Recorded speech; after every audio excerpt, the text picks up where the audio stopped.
عزيز يا بنجورات. مريم لو سمحتي قعدي مكانك. يا استاذة مريم هناك مكانك، هنا مكانك. يا جدع وفاة كوكسال بابا. جدعان اسمه عزيز الأحمد السعودي. الحق يا جدع، شاهد قبل الحذف، متجوز صاروخ وجابت أجله. يا جماعة عنده مشكلة في النمو، وعلى فكرة الجواز صعب بالنسبة له، وفي الحالة دي بالذات. أنا ريشة وانت في اصل الحكايه، وتعالوا نعرف اصل الموضوع بالظبط، لان الموضوع طلع فيه اسرار خفيه وغريبه كتير. انزل اعمل لايك على ما نخلص الانترو.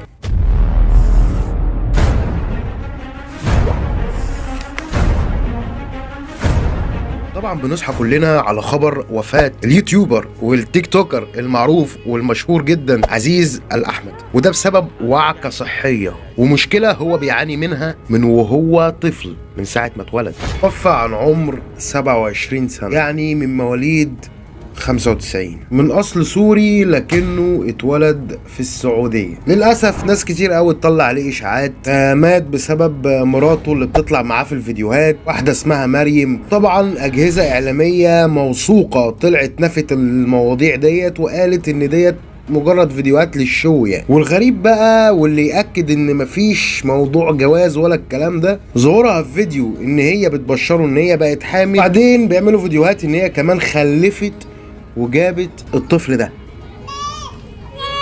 ما شاء الله، هذا اللي بيجيب عيال. طيب مبدئيا كده من رابع المستحيلات ان حد يبقى عنده مشكله في النمو يخلف طفل ما عندهوش نفس المشكله. وللاسف انا عرفت المعلومه ديت لاني اتحطيت في موقف غريب حبتين، هحكيه لكم، حاجه بسيطه مش هياخد من وقتكم الثمين كتير، بس على الاقل حاجه هتنفع ناس كتير ما عندهاش المعلومه دي عشان يعرفوا يتعاملوا مع بشر تانيين عايشين معانا على الكوكب. حصل موقف بيني وبين صديق مقرب جدا عنده نفس المشكله دي. كنا قاعدين في مكان وفي مجموعه من الناس اللي عندهم نفس مشكله عزيز، ولما كنت بتسال عن علاقتي بصاحبي اللي هو عنده نفس المشكله بتاعتهم، كنت اقول لهم ده ابن خالتي لانه صاحبي قوي يعني. وكمان كنت يعني ما قلتش انه اخويا، قلت بقى ان انا كده شغلت دماغي، وان يعني لو قلت كده المفروض ابقى يعني اذا عندي نفس المشكله انا كمان، فقلت اجيبها في الدرجه الثانيه او القرابه من الدرجه الثالثه مثلا، يعني انا كده شغلت دماغي. المهم لما قلت لهم كده لقيتهم بيضحكوا ويتغمزوا ويتلمزوا. قلت لهم انتوا مش مصدقيني ولا ايه؟ قمت نادي عليه قلت له تعالى يا عم شوف الناس ايه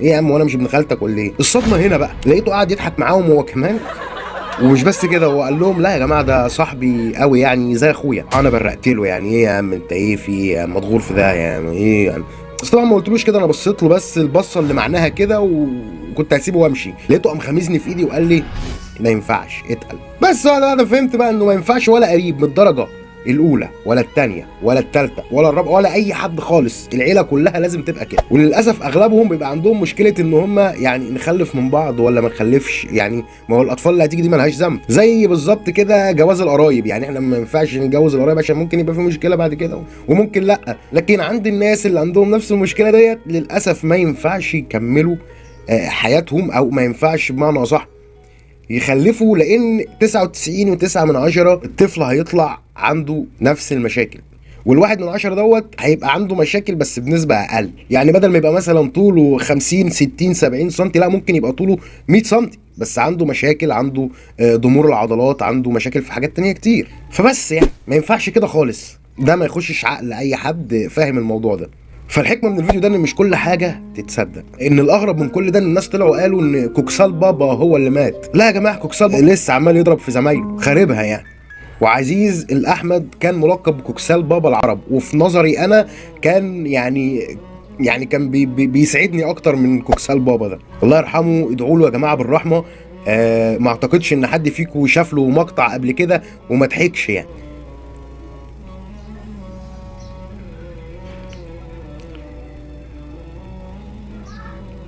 ولحد هنا اقول لكم شكرا ليكم جدا، واتمنى يكون الفيديو عجبكم واستفدتوا منه ولو بمعلومه بسيطه. اتمنى ما حدش ينسى اللايك والشير، ونترحم على عزيز الاحمد الله يرحمه يا رب. ولو انتوا على اليوتيوب اشتركوا في القناه وفعلوا الجرس، لان الفيديو اللي جاي هنتكلم في موضوع مهم جدا وخطير جدا جدا جدا، وبيتم التحضير ليه من حوالي اسبوعين. كان معكم عمو ريشة اللي مش عاجبه العيشه.